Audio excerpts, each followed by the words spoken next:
बिस्मिल्लाहिर्रहमानिर्रहीम। मेरे मोअज़्ज़ज़ सामिन इकराम, अस्सलामु अलैकुम वरहमतुल्लाहि वबरकातुहू।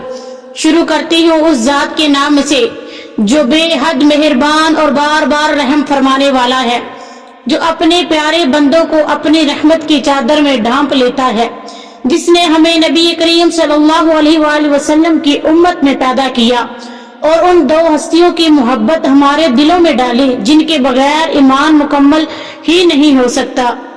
आज की इस वीडियो में हम बात करेंगे उन दो नूरी चिरागों की जिन्हें जन्नत के नौजवानों का सरदार कहा गया, जिन्हें नबी करीम सल्लल्लाहु अलैहि वसल्लम ने अपनी आंखों का नूर कहा, जिन्हें अपनी पीठ पर बैठाया, अपने कंधों पर उठाया, अपनी चादर में छुपाया। जी हाँ, हम बात कर रहे हैं नबी करीम सल्लल्लाहु अलैहि वसल्लम के दो नवासों की, हजरत इमाम हसन अलैहिस्सलाम और हजरत इमाम हुसैन अलैहिस्सलाम की। आइए शुरू करते हैं उनके बचपन के अनमोल, दिल को पिघला देने वाले वाकयात एक रूहानी सफर के साथ। हजरत इमाम हुसैन अलैहिस्सलाम की आमद से पहले एक रात हजरत अब्बास की जोजा उम्मे फजल रजी अल्लाह ताला अन्हा ने एक ख्वाब देखा। ख्वाब क्या देखा कि नबी करीम सल्लल्लाहु अलैहि वसल्लम के जिस्म मुबारक से गोश्त का एक टुकड़ा अलग हुआ, उनकी गोद में आ गिरा। वो घबरा गई, लेकिन नबी करीम सल्लल्लाहु अलैहि वसल्लम ने ख्वाब की तबीर की और फरमाया, ये ख्वाब मुबारक है, जल्द ही मेरी बेटी हजरत फातिमा ज़हरा रजी अल्लाह ताला अन्हा के हाँ एक बेटा पैदा होगा जिसकी परवरिश तुम्हारे हाथों होगी। और फिर वो दिन आ गया जब मदीना की फजाओं में खुशबू बिखरी, चरिंद परिंद ने जैसे तस्बीह पढ़नी शुरू की और सईदा फातिमा ज़हरा रजी अल्लाह ताला अन्हा के आंगन में चांद सा बेटा पैदा हुआ। जब नबी करीम सल्लल्लाहु अलैहि वसल्लम को हजरत इमाम हुसैन अलैहिस्सलाम की पैदाइश की इत्तला मिली तो आप खुद तशरीफ लाए। हजरत इमाम हुसैन अलैहिस्सलाम को अपनी आगोश में लिया, अपनी जुबान मुबारक उनके मुंह में रखी, दाएं कान में अजान कही, बाएं कान में अकामत। ये वो अजीम लम्हा था कि हुसैन अलैहिस्सलाम के कानों में सबसे पहली आवाज अल्लाह के नबी की थी और मुंह में पहला जायका रसूलुल्लाह सल्लल्लाहु अलैहि वसल्लम के लुआब का था। नबी करीम सल्लल्लाहु अलैहि वसल्लम ने उनका नाम हुसैन रखा। कितना हसीन नाम था और कितना हसीन बचपन था, जो न सिर्फ नबी का नवासा था बल्कि उनकी सूरत का एक आईना भी था। हजरत हसन रजी अल्लाह ताला अन्हु नबी करीम सल्लल्लाहु अलैहि वसल्लम के कद, चाल और जिस्मानी ढेर ढाल में मुतशाबा थे, लेकिन हजरत इमाम हुसैन रजी अल्लाह ताला अन्हु उनका चेहरा, पेशानी, आंखें, नाक सब कुछ नबी करीम सल्लल्लाहु अलैहि वसल्लम जैसा था। कई सहाबा फरमाते थे, जब हम हजरत इमाम हुसैन अलैहिस्सलाम को देखते तो नबी की याद ताजा होती। जरा सोचे क्या मंजर होगा, एक बच्चा नबी जैसा दिखता हो और नबी उसे अपनी गोद में लिए बैठे हो। मोहब्बत का वो मंजर सुनो, जब नबी करीम सल्लल्लाहु अलैहि वसल्लम मस्जिद में नमाज पढ़ रहे थे और नन्हे इमाम हुसैन अलैहिस्सलाम खेलते खेलते आपकी पीठ पर सवार हो गए।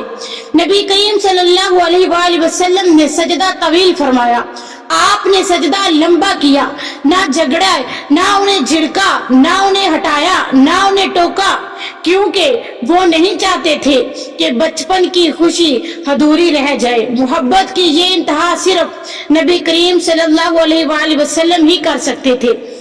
जब नमाज मुकम्मल हुई तो सहाबा इकराम ने अर्ज किया, या रसूल अल्लाह सल्लल्लाहु अलैहि वसल्लम, आज सजदा बहुत तवील हो गया। हम समझ रहे थे कि शायद कोई खास बात होगी, तो आप सल्लल्लाहु अलैहि वसल्लम ने फरमाया, मेरा बेटा मेरी पीठ पर सवार था, मैंने मुनासिब न समझा कि उसे अपनी ख्वाहिश पूरी करने से पहले रोक दूं। ये था नबी का प्यार, ये थी उनकी शफकत जो दुनिया के किसी भी मिसाल से बढ़कर थी। एक दिन हजरत फातिमा ज़हरा रजी अल्लाह ताला अन्हा ने आकर बताया, या रसूलल्लाह सल्लल्लाहु अलैहि वसल्लम, हसन और हुसैन नजर नहीं आ रहे। गर्मी का वक्त था, धूप तेज थी। नबी करीम सल्लल्लाहु अलैहि वसल्लम फौरन तलाश के लिए निकले। حضرت سلیمان رضی اللہ تعالیٰ عنہ کہتے ہیں میں بھی آپ صلی اللہ علیہ وآلہ وسلم کے ساتھ ہو گیا. ہم پہاڑوں کے پیچھے پہنچے تو کیا منظر دیکھا. حسن اور حسین ایک دوسرے سے لپٹے ہوئے تھے اور ایک بڑا سانپ منہ سے آگ نکال رہا تھا ان کے قریب کھڑا تھا. نبی کریم صلی اللہ علیہ وآلہ وسلم تیزی سے بڑھے. سانپ سہم گیا اور ایک طرف چھپ گیا. نبی کریم صلی اللہ علیہ وآلہ وسلم نے اپنے دونوں نواسوں کو گلے سے لگایا, ان کے چہروں کو چوما اور فرمایا میرے ماں باپ تم پر قربان, اللہ کے ہاں کتنے عزیز ہو تم. مدینے کی گلیوں میں ایک دن حسن اور حسین کھیل رہے تھے. محبت سے بھرپور کشتی ہو رہی تھی. حسین کہہ رہے تھے کہ میں جیت گیا اور حضرت حسن رضی اللہ تعالیٰ عنہ کہہ رہے تھے کہ میں جیت گیا.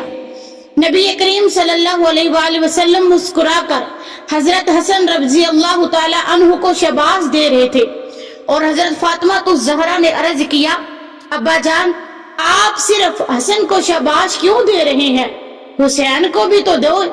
تو نبی کریم صلی اللہ علیہ وآلہ وسلم مسکراتے ہوئے فرمایا میرے ساتھ جبرائیل امین کھڑے ہو کر حضرت امام حسین کا حوصلہ بڑھا رہے ہیں, اس لیے میں حسن کو شاباش دے رہا تھا تاکہ وہ اکیلا نہ محسوس کرے. ذرا سوچے زمین پر نبی کا دل حسن کے ساتھ تھا اور آسمان سے فرشتہ حسین کے ساتھ تھا. سبحان اللہ. حضرت عائشہ صدیقہ رضی اللہ تعالیٰ عنہ فرماتی ہیں کہ ایک دن نبی کریم صلی اللہ علیہ وآلہ وسلم باہر تشریف فرما بیٹھے تھے اور آپ کے جسم پر ایک چادر تھی جس پر خاص ایک نقشہ تھا. تب حضرت حسن رضی اللہ تعالیٰ عنہ آئے تو آپ صلی اللہ علیہ وآلہ وسلم نے انہیں اپنی چادر میں چھپا لیا. پھر امام حسین علیہ السلام آئے, انہیں بھی اپنی چادر میں چھپا لیا. پھر حضرت فاطمہ الزہرا آئی, آپ نے انہیں بھی چادر میں چھپا لیا.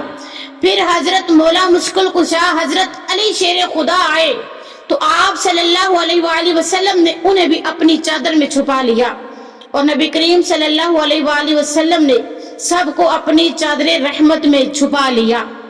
اور اسی لمحے قرآن کی یہ عظیم تلاوت فرمائی گئی. اللہ تبارک و تعالیٰ نے قرآن مجید میں فرمایا بے شک اللہ چاہتا ہے کہ اے اہل بیت تم سے ہر قسم کی گندگی کو دور کر دے اور تمہیں خوب پاک کر دے. یہ چادر صرف کپڑا نہ تھا, یہ اعلان تھا, یہ محبت کا سمندر تھا, یہ وہ سایہ تھا جہاں جبرائیل امین بھی رک جاتے تھے. میری عزیز بہنوں اور میرے بھائیوں, یہ کوئی عام واقعات نہیں, یہ اس نسل کی کہانیاں ہیں جن کے بغیر کلمہ بھی ادھورا ہے. یہ وہ لوگ ہیں جنہیں نبی کریم صلی اللہ علیہ وآلہ وسلم نے سجدے میں دیکھا, کندھوں پر اٹھایا اور چادر میں چھپایا. آج ضرورت ہے ہم ان کی محبت کو صرف زبان تک نہیں رکھیں بلکہ دلوں میں اتاریں, ان کی سیرت کو اپنائیں, اپنی اولادوں کو ان جیسا بنائیں. یا اللہ ہمیں اہل بیت سے پکی سچی محبت عطا فرما اور قیامت کے دن